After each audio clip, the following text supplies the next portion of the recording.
The hospital geneticist slid 3 pages across his desk and looked at me, the way doctors look at you when the news is bigger than the appointment. He said, "Marlo, have you read what is on page 3? I had. I had read it 4 times in the car before I even started the engine. Page 3 did not prove my daughter was my husband's child. That was page 1.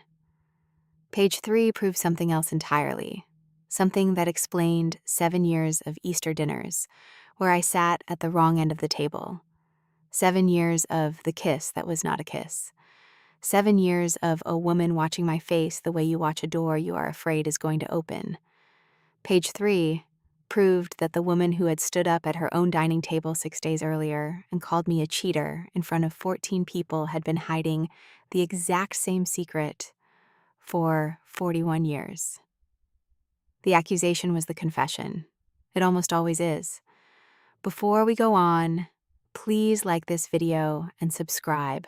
Drop a comment telling me where you are watching from right now. I read every single one.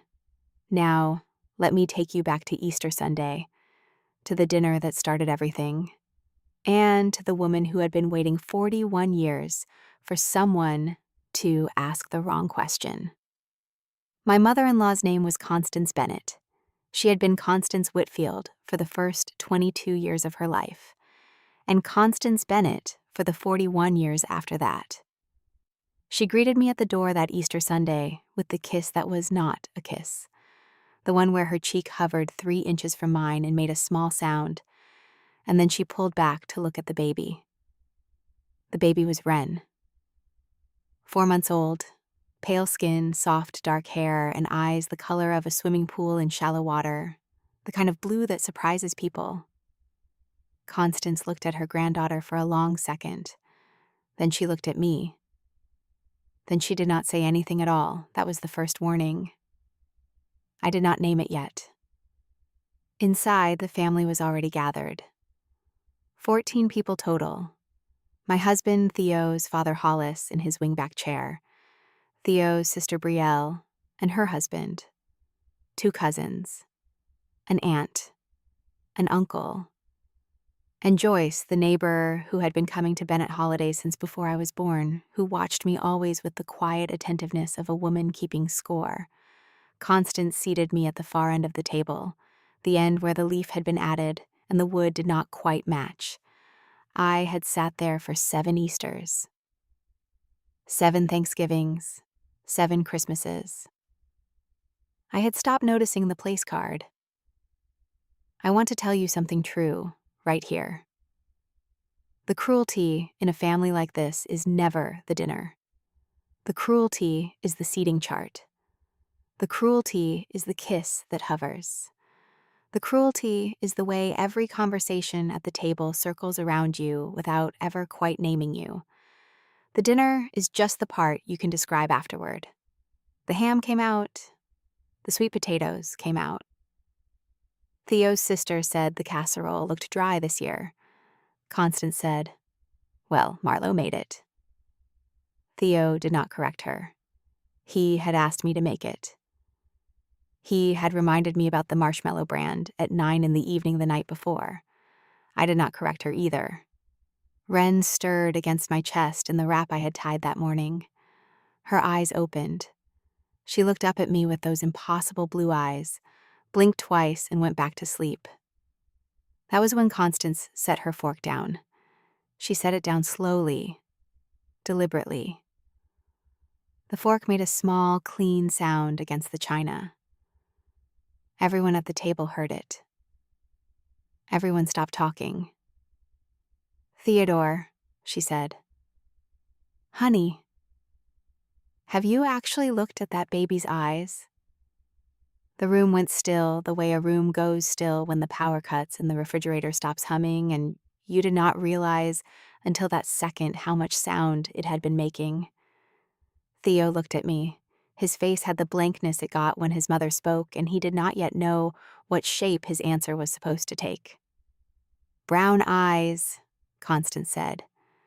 "Your father has brown eyes. I have brown eyes.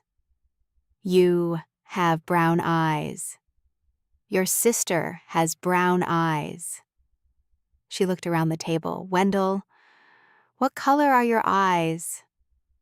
Brown, said Uncle Wendell, who had been a foot soldier in his sister's wars for 60 years and knew his lines. And that baby, Constance said, has blue eyes, the bluest eyes I have ever seen on a Bennett. Because they are not Bennett eyes, Theodore. They cannot be. She turned to me, Marlowe. I am only saying what everyone in this room is thinking. That baby is not my son's. You owe him the truth. You owe this family the truth. You have been a cheater, and you have brought another man's child into my home. Brielle giggled into her napkin.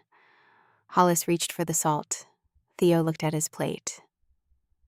I stood up slowly. I did not cry. I think some part of me had been waiting for this dinner for 7 years without knowing it. I looked at Theo and I gave him the chance. I want to be clear about this because for a long time afterward, I did not give myself enough credit for how clearly I gave him the chance. Theo, I said, are you going to say anything? He moved a piece of ham across his plate with his fork. Marlowe, he said quietly, just sit down. Don't make it a thing. That was the sentence. That was the one. 7 years ended in 11 words spoken into a plate of ham at an Easter table while 14 people watched. I unwound the wrap. I lifted Wren carefully. I picked up my purse. I walked into the kitchen. I picked up my keys. I walked out the front door. I closed it behind me with the same small click Constance's fork had made against her china. I strapped Wren into her car seat. I drove out of the cul-de-sac at exactly the speed limit. I drove 4 hours back to our apartment in the city. I cried for the first 30 miles. Then I stopped crying. Somewhere around the second hour, I started thinking. And somewhere around mile 170, with Wren sleeping behind me and the highway dark and empty in front of me, I understood something I had been refusing to understand for 7 years. Constance Bennett had not accused me of being a cheater because she believed I was a cheater. She had accused me because she needed everyone at that table looking at me instead of at her. I did not know yet what she was hiding.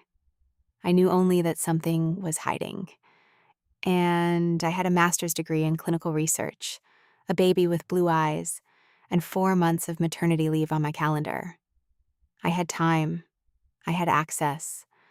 I had reasons. By the time I pulled into our apartment garage that Sunday night, I had a list on the back of a grocery receipt. 3 items. And the third one was the question that was going to unravel 41 years of a secret that was never mine to carry. Monday morning at 8 a.m., I called my obstetrician, Dr. Annika Pruitt, directly. Not the nurse. Her.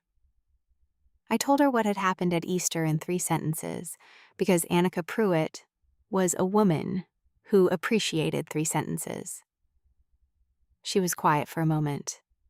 Then she said, Marlowe, you don't owe anyone a DNA test.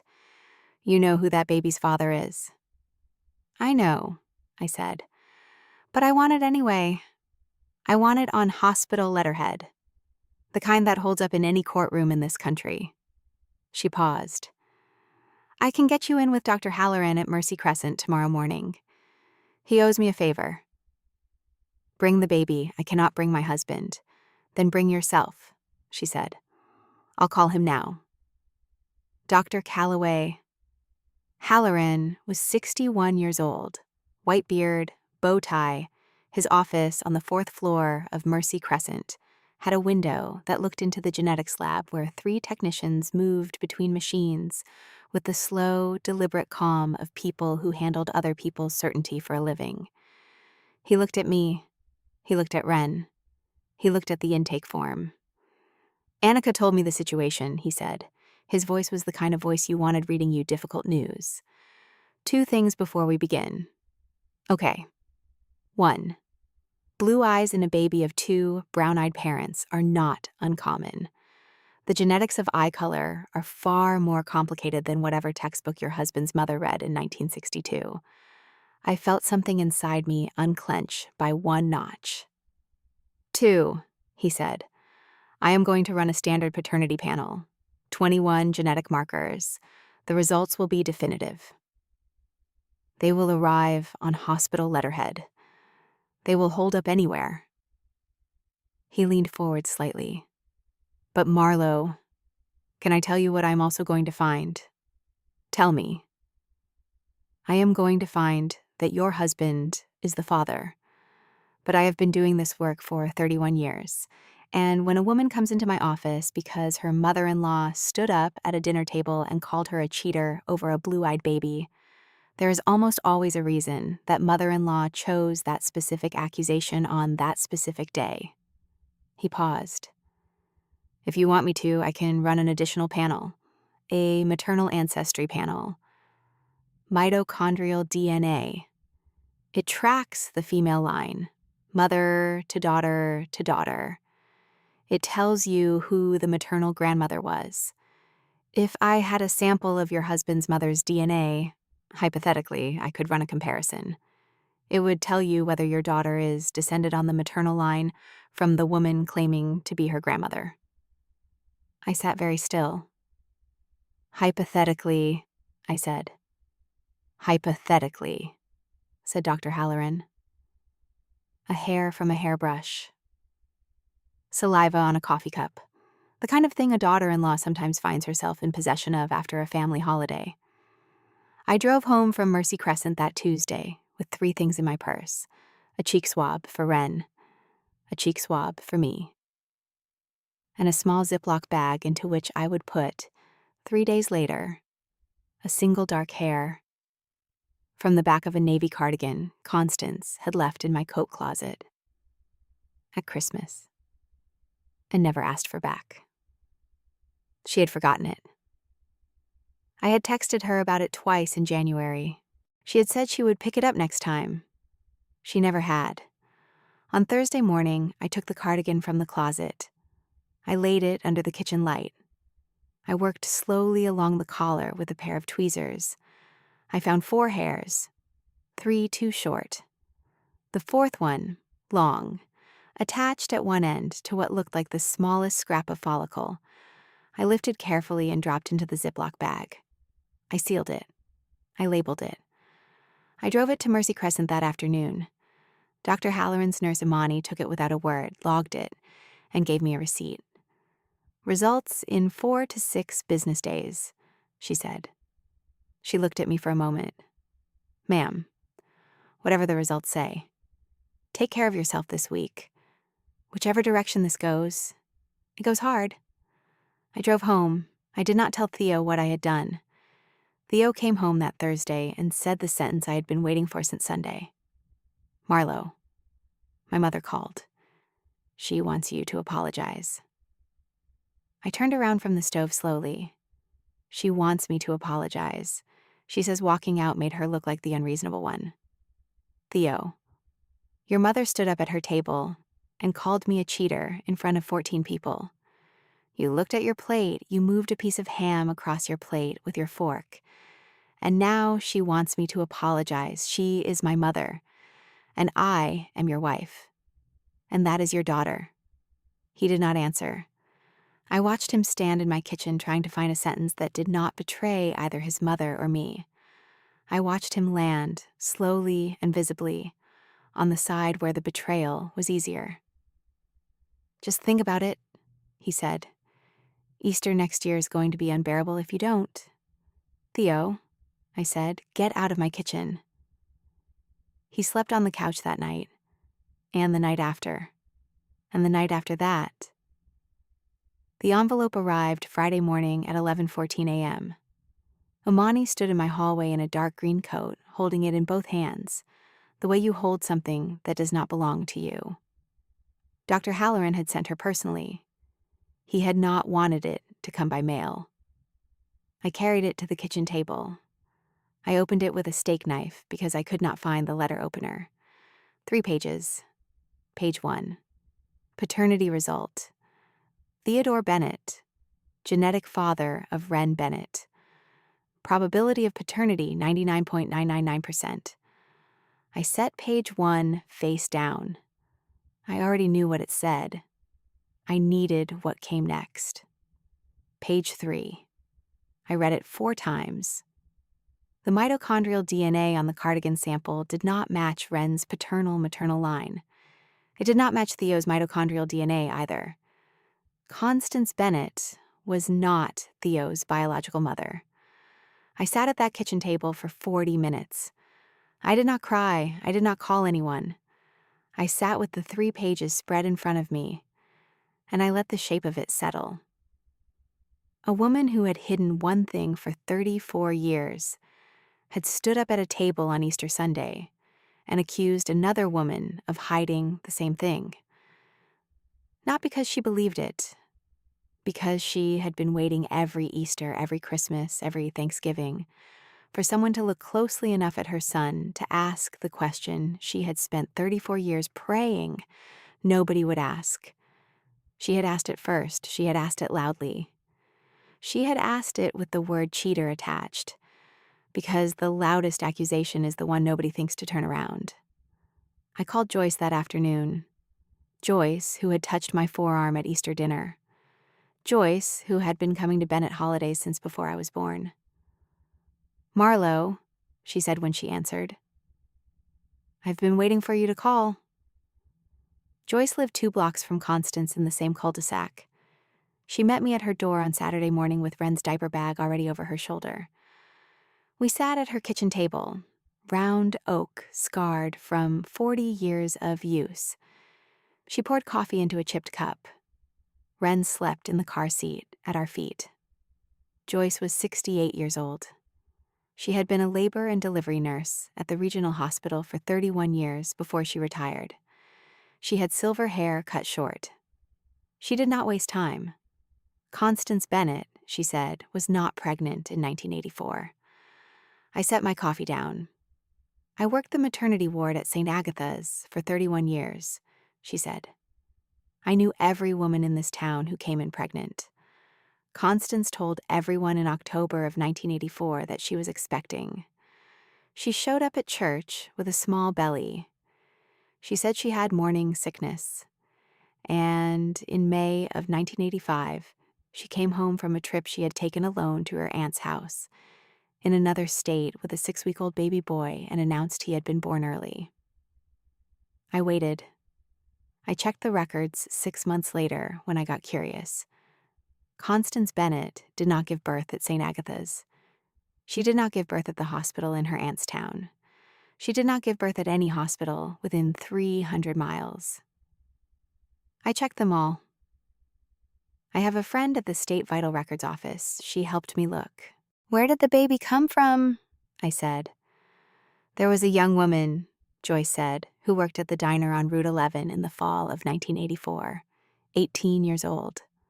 Her name was Sylvie. She was pregnant, not married. The father was not in the picture. She told people she was going to give the baby up. She consulted a private lawyer in town. His name was Bernard Holcomb. Bernard Holcomb was Hollis Bennett's college roommate. The kitchen was very still. Sylvie had her baby in early April of 1985 at the Catholic Home for Unwed Mothers, 90 minutes north of here. She gave it up through a private adoption that was not entirely legal in the way private adoptions of that era sometimes were not. She left town 3 weeks later. I have looked for her over the years. She would be 60 now. And the baby," I said, "came home with Constance Bennett in late May of 1985 and was raised as her biological son." Hollis arranged a birth certificate through Bernard Holcomb. It listed Constance and Hollis as the biological parents. It was the kind of thing you could do in a small town in 1985 if your husband's college roommate was the family lawyer. I looked at Joyce. "Why have you never told anyone?" She looked at her hands. "Because I did not have proof. I had a feeling, and some records that did not exist, and a young woman named Sylvie who had disappeared. I was 27. I had a job at St. Agatha's I needed. Constance Bennett's husband was on the hospital board. She paused.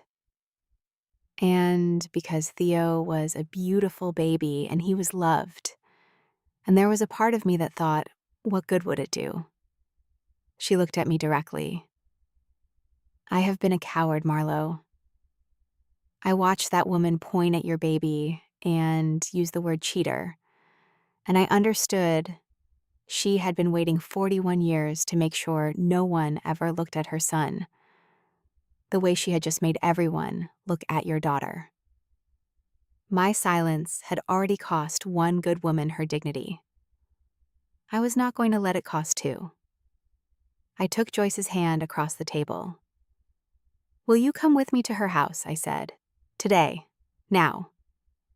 She stood up without a word and picked up her coat. We drove to Constance's house at 3:12 that afternoon. The 3 pages were in a folder on the dashboard. Joyce held it on her lap for the last quarter mile because the road was rough, and I did not want anything to slide. Theo's car was in the driveway. Hollis's car was in the driveway. Brielle's car was not, which I had counted on, because Brielle had swim lessons with her boys on Saturday afternoons. I rang the bell. Constance answered. She was wearing the navy cardigan. She saw me. She saw Joyce. Her face did the thing faces do when a situation they did not script arrives at the door. Marlo, she said. And Joyce, what a surprise. Constance, I said. May we come in? We went to the kitchen, the small one off the back of the house with the round table and 4 wooden chairs, and the window that looked into her garden, where her dahlias had not yet come up because it was only April. Joyce closed the kitchen door behind us and stood with her back to it, in a way that meant the conversation we were about to have was going to happen. I sat down. Joyce sat down. Constance, after a moment, sat across from me. I did not open the folder yet. Constance, I said. On Easter Sunday, at this table, you stood up and told 14 people that my daughter was not my husband's child. You used the word cheater. You did it because Wren has blue eyes. She lifted her chin. I said what I saw. You said a guess, I said. A guess that anyone who has read a biology textbook published after 1985 would know is wrong. 2 brown-eyed parents can have a blue-eyed child. It happens all the time. Wren's eyes are explained by ordinary genetics. Theo is her father. I have a report from a hospital geneticist that says so. I slid page 1 across the table. She glanced at it. Her jaw moved. You got a DNA test. I did. But I also asked Dr. Halloran to run something else, a maternal ancestry panel, mitochondrial DNA, the kind that passes from mother to daughter, the kind that cannot lie. Her hand on the table slowly closed into a fist. I gave him a sample, I said.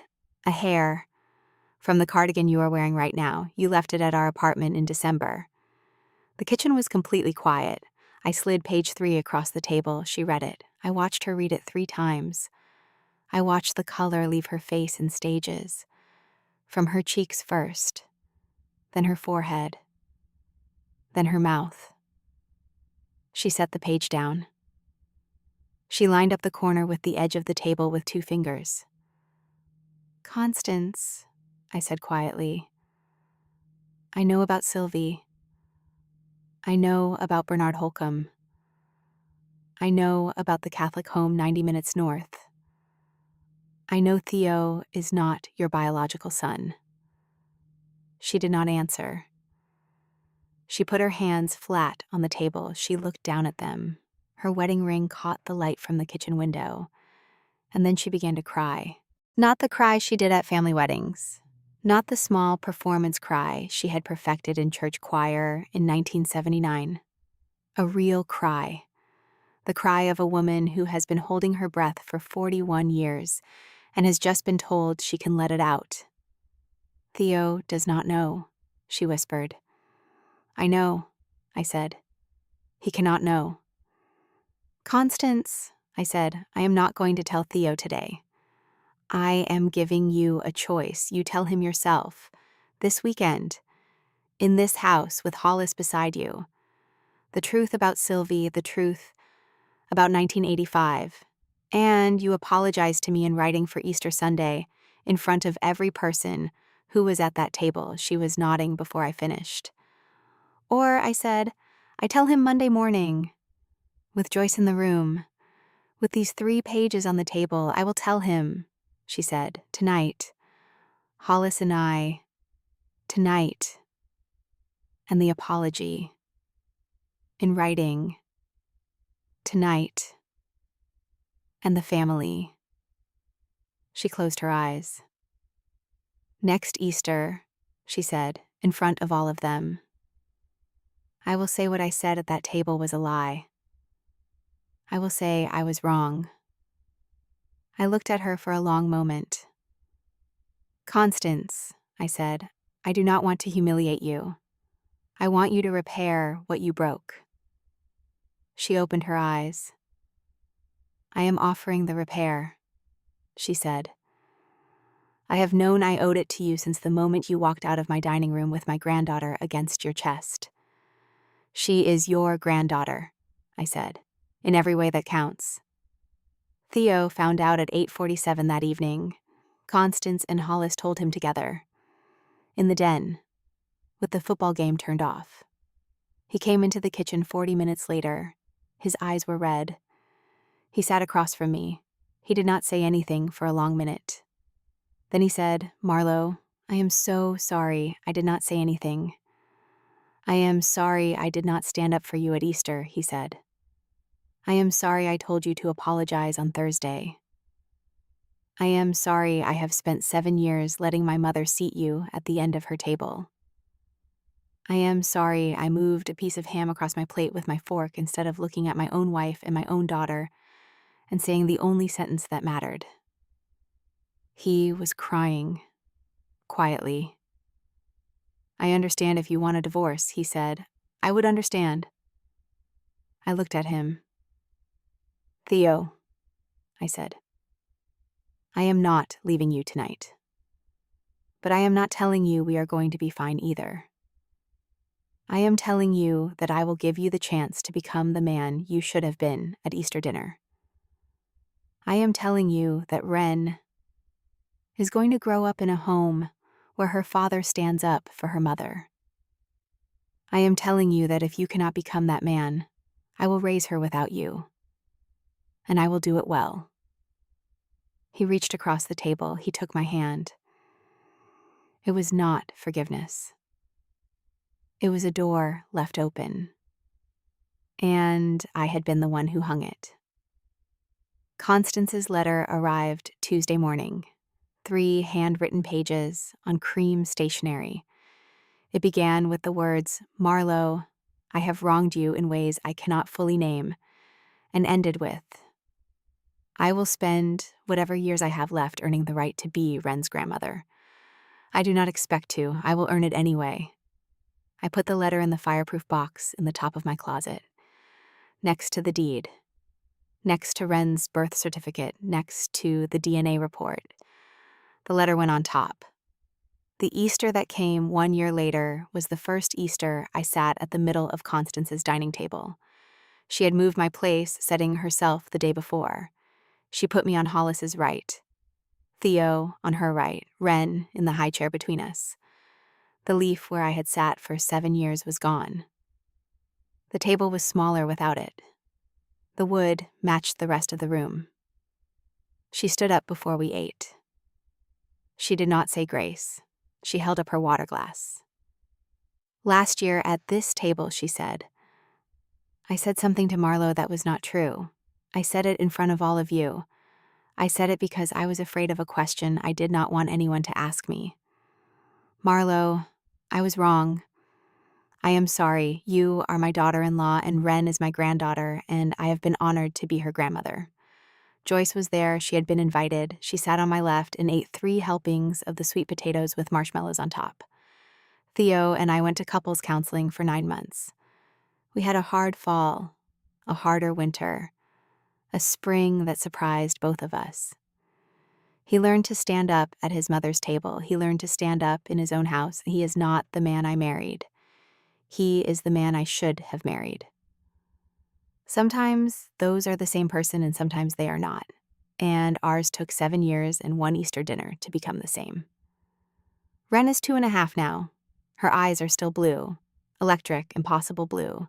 She calls her grandmother Connie because Constance asked to be called something Ren picked herself. The cross stitch above the sideboard still says, "Bless this home," in lavender thread.